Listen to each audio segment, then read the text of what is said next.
Brilliance Audio presents The Runaway Heir by Ruth Cardello, performed by Terry Clark Linden.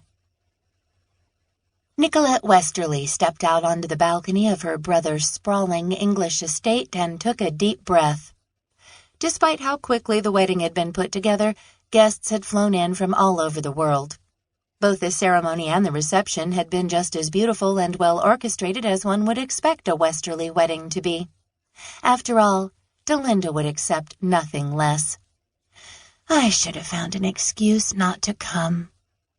As soon as the thought bubbled up, Nicolette felt guilty for even thinking it.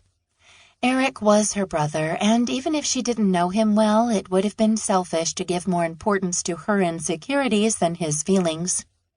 After hearing about his journey through rehab and putting his life back together, Nicolette wanted to be there for him. She just didn't know how to be. The evening air cooled her damp skin. A small group of people she didn't know smiled at her in greeting. She nodded toward them, then placed her empty glass on a tray and walked farther onto the balcony, seeking a corner to hide in. "Nicolette!" a male voice called out before she even had time to enjoy the peace of the quiet corner she'd sought. "Hey, Jordan." She forced a smile and turned to greet a man she'd known most of her life, her brother Spencer's best friend and business partner. Even in a suit, Jordan looked a little shaggy. He didn't fit in any better than she did. Jordan didn't care, though. She envied that about him. He was a good guy who hadn't let his success in business change him. In the past couple of years, her whole world had turned upside down, but somehow he'd stayed the same. There'd been a temptation to cling to him, and doing so, even temporarily, had brought an awkwardness to their friendship that had never been there before. Because, given enough time, I can fuck anything up. Jordan jogged over to her, then came to a sudden stop. If he were a dog, he'd definitely have been a Labrador. His smile was easy, his manner enthusiastic. "I saw you leave the reception," he said. "You okay?" Nicolette couldn't meet his gaze.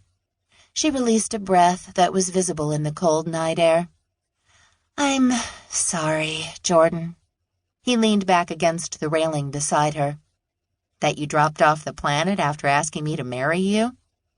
"I'm such an asshole." "Yeah, that. I didn't want to take money from my father, but I was desperate to get away, and fulfilling Delinda's stupid marriage clause seemed like a good idea. Until it didn't." Jordan cleared his throat. "I didn't say no to hurt you, Nicolette. I said no because you've always been like a sister. I love you, just not in a way that would work with a pretend marriage." Nicolette rubbed her hands over her face. "I shouldn't have put you in that position. Nothing makes sense to me anymore, Jordan. Not even me."